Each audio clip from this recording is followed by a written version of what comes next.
செங்கல்பட்டு மாவட்டம் மதுராந்தகம் அருகே இடமிருந்தும் ஸ்டாலின் அரசுக்கு வீடு கட்டிக் கொடுக்க மனம் இல்லாததால் இருளரின மக்கள் கொத்தடிமைகளாக பணியாற்றும் அவலம் ஏற்பட்டுள்ளது. சின்ன வெண்மணி கிராமத்தில் வாழ்ந்து வரும் 20 குடும்பங்களைச் சேர்ந்த இருளரின மக்கள் வசிக்க வீடு இன்றி அரசு கட்டிடங்கள் மற்றும் மரத்தடிகளில் வசிக்கின்றனர். தங்குவதற்கு வீடு இல்லாததால் வெளியூர்களில் ரைஸ் மில், மரம் வெட்டும் இடம் போன்ற இடங்களில் தங்கி கொத்தடிமைகளாக பணியாற்றும் அவலம் ஏற்பட்டுள்ளதாகவும் அவர்கள் வேதனை தெரிவிக்கின்றனர். எம்பிசி இருக்கிற இடத்துல எஸ்டிக்கு இடம் கொடுக்க முடியாது அப்படின்னு அவங்க ஒரு தகாத ஒரு இதில் எங்கள் கேஸ்ட்டை சொல்லி அவங்க ஒரு மாதிரியாக பேசுகிறாங்க. ஊராளுங்க சொல்கிறாங்க, அவங்க சொல்கிறாங்க, அதை தான் நான் செய்வோம் அப்படின்னு சொல்கிறாங்க. எங்களுக்கு அதெல்லாம் கேட்டாலே எங்களுக்கு இந்த அரசு கவர்மெண்ட்டு இந்த வேலை செய்கிறவங்க மேலாம் எங்களுக்கு நம்பிக்கையே இல்லை, எங்களுக்கு வீடு கொடுப்பாங்கன்ட்டு. அதுக்காக தான் நாங்கள் கலெக்டர்கிட்ட போய் மனு கொடுக்குறோம். நாகை மாவட்டம் வேதாரண்யம் அருகே தீ விபத்தால் பாதிக்கப்பட்ட குடும்பத்தினருக்கு அதிமுக சார்பில் நிதி உதவி அளிக்கப்பட்டது. தகட்டூர் நடுக்காடு பகுதியில் நள்ளிரவில் மின்கசிவின் காரணமாக 3 குடிசை வீடுகள் தீக்கிரையானது. இதனை அறிந்த முன்னாள் அமைச்சரும் அதிமுக சட்டமன்ற உறுப்பினருமான OS மணியன் பாதிக்கப்பட்ட குடும்பத்தினரை நேரில் சந்தித்து நிதி மற்றும் அத்தியாவசிய பொருட்களை வழங்கி உதவினார்.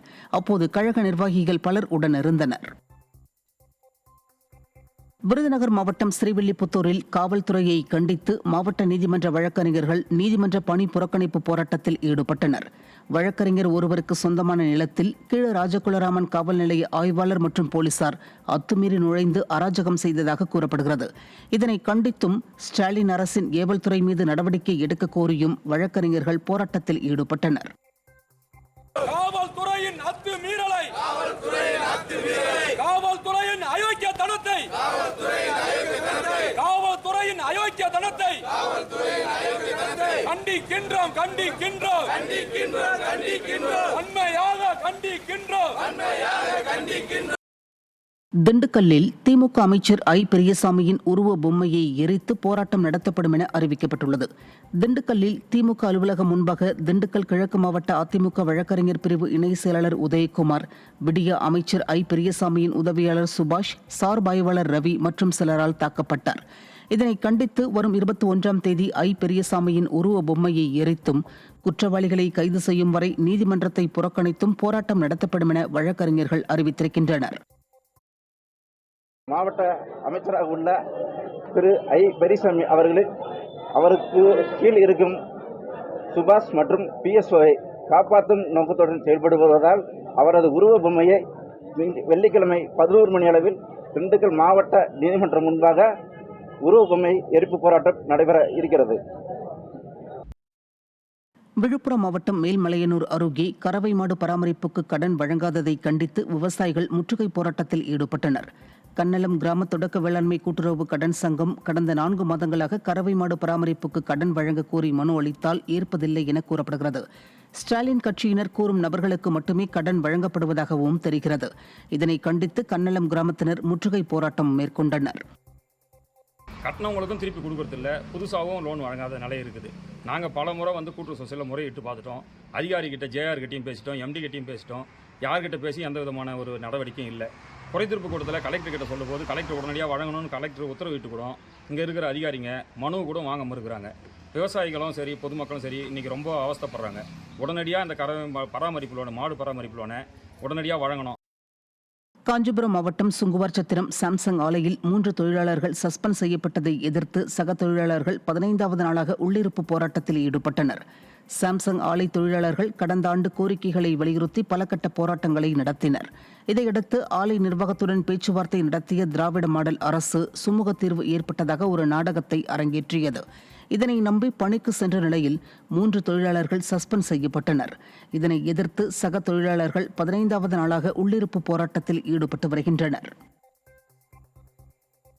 ஈரோடு மாவட்டம் கோபிச்செட்டிப்பாளையம் அருகே கொங்கர்பாளையம் ஊராட்சி மன்றம் 2022 தீர்மானித்த ஆழ்குழாய் கிணற்றை சீல் வைக்க நடவடிக்கை எடுக்காததை கண்டித்து 100க்கும் மேற்பட்ட கிராம மக்கள் சாலை மறியலில் ஈடுபட்டனர்.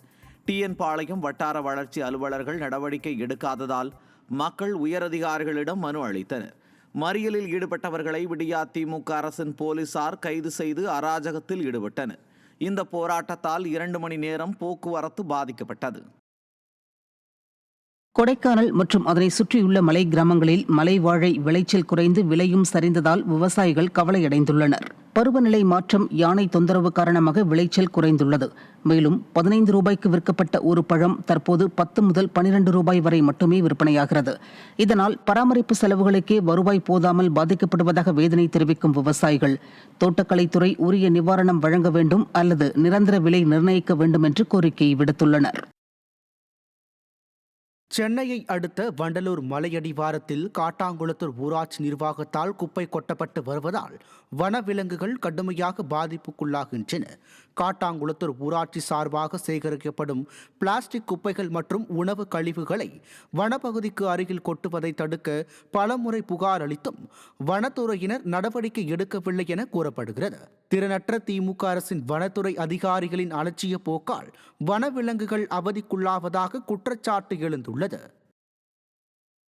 விழுப்புரத்தில் வாங்கிய கடனுக்கு மாத தவணையை வசூலிக்க வந்த நிதி நிறுவன ஊழியர்கள் தகராறு செய்ததில் கர்ப்பிணியின் வயிற்றில் இருந்த கரு கலைந்து விட்டதாக பாதிக்கப்பட்ட பெண் எஸ்பி அலுவலகத்தில் புகார் அளித்துள்ளார். எண்ணாயிரம் கிராமத்தில் வசிக்கும் மணிகண்டன் என்பவர் திண்டிவனத்தில் செயல்பட்டு வரும் தனியார் நிதி நிறுவனத்தில் பெற்ற கடனுக்கு மாத தவணையை கட்ட தவறியதால் நிதி நிறுவன ஊழியர்கள் அவரது வீட்டிற்கு சென்று வாக்குவாதத்தில் ஈடுபட்டனர். இதை செல்போனில் படம் பிடித்த மணிகண்டனின் மனைவியை நிதி நிறுவன ஊழியர்கள் கீழே தள்ளியதில் அவரது வயிற்றில் இருந்த 2 மாத கரு கலைந்துள்ளதாக குற்றம் சாட்டியுள்ளார். புதுக்கோட்டை மாவட்ட மத்திய கூட்டுறவு வங்கியில் தொழிற்கடன் முடக்கப்பட்டதால் மேலாளரை முற்றுகையிட்டு போராட்டம் நடைபெற்றது. பொன்னாமராவதியில் செயல்படும் கூட்டுறவு வங்கியில் ஆலவயல் கிராம மகளிர் சுய உதவி குழுவினர் 6 பேருக்கு தலா 50,000 தொழிற்கடன் வழங்கப்பட்டும் பணம் விடுவிக்கப்படவில்லை. இது தொடர்பாக மேலாளர் ஜெயந்தி கேட்டாலும் அவதூறாக பேசியதாக கூறப்படுகிறது. மேலும் இது தொடர்பாக திராவிட மாடல் அதிகாரிகளிடம் புகார் அளித்தும் நடவடிக்கை எடுக்கவில்லை. இதனால் ஆத்திரமடைந்த பெண்கள் மேலாளரை முற்றுகையிட்டு போராட்டத்தில் ஈடுபட்டனர். சென்னை ஜாஃபர்கான்பேட்டை 139வது வார்டு இடுகாட்டில் உடலை எரிக்க வழக்கத்தை விட அதிகமாக பணம் வசூலிக்கும் திமுக கவுன்சிலரை கண்டித்து அதிமுக சார்பில் சாலை மறியல் போராட்டம் நடைபெற்றது. 139வது வார்டு பகுதியில் திமுக மாமன்ற உறுப்பினராக இருக்கும் சுப்பிரமணி இறந்தவர்களை எரிக்க உறவினர்களிடம் 2000 ரூபாய் முதல் 5000 ரூபாய் வரை பணம் வசூலிப்பதாக கூறப்படுகிறது. இதனை கண்டித்து அதிமுக சார்பிலான கழக நிர்வாகிகள் ஏராளமானோர் ஜாஃபர்கான்பேட்டையில் சாலை மறியல் போராட்டம் மேற்கொண்டனர்.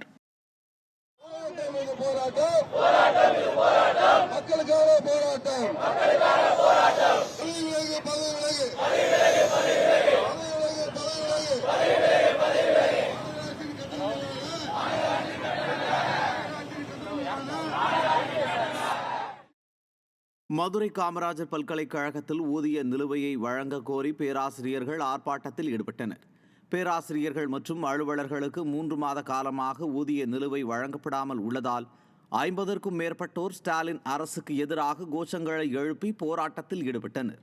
காமராஜர் பல்கலைக்கழகம் முறையாக சம்பளம் வழங்காதால் நகைகளை அடமானம் வைத்து செலவு செய்வதாக பேராசிரியர்கள் வேதனை தெரிவித்தனர்.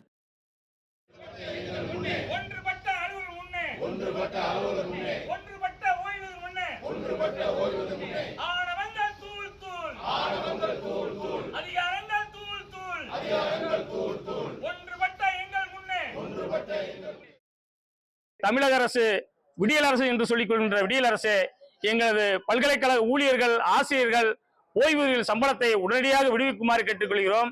விடுவிக்காத நிலையில் நாங்கள் ஒரு வலிமையான போராட்டத்தை முன்னெடுப்போம் என்பதை உறுதியாக சொல்லிக் கொள்கிறோம். புதுக்கோட்டை மாவட்டத்தில் பல்வேறு கோரிக்கைகளை வலியுறுத்தி தூய்மை பணியாளர்கள் மற்றும் மேல்நிலை நீர்த்தேக்க தொட்டி ஆபரேட்டர்கள் ஆர்ப்பாட்டத்தில் ஈடுபட்டனர்.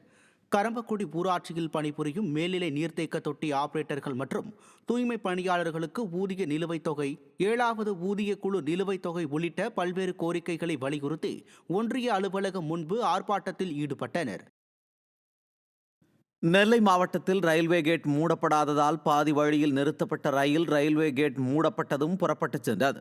நெல்லை சந்திப்பு ரயில் நிலையத்தில் இருந்து புறப்பட்ட ரயில் கொக்கிரக்குளம், மேலப்பாளையம், குறிச்சியில் அமைந்துள்ள ரயில்வே கேட்டை கடக்க முயன்ற போது ரயில்வே கேட் மூடப்படாமல் இருந்ததால் ஓட்டுநர் ரயிலை பாதி வழியில் நிறுத்தியுள்ளார். பின்னர் ரயில்வே கேட் மூடப்பட்டதும் ரயில் புறப்பட்டுச் சென்றது.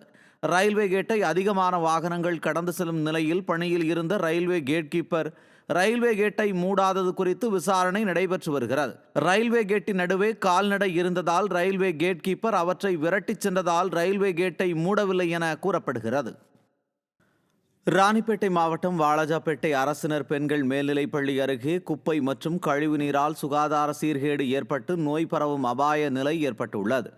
2000க்கும் மேற்பட்ட மாணவிகள் பயிலும் இப்பள்ளியின் அருகே கால்நடைகளை கட்டி கழிவுகளை கொட்டுவதாலும் குப்பையை கொட்டுவதாலும் கால்வாய்கள் அடைப்பு ஏற்பட்டு துர்நாற்றம் வீசுவதோடு நோய் பரவும் அபாய நிலை ஏற்பட்டுள்ளது.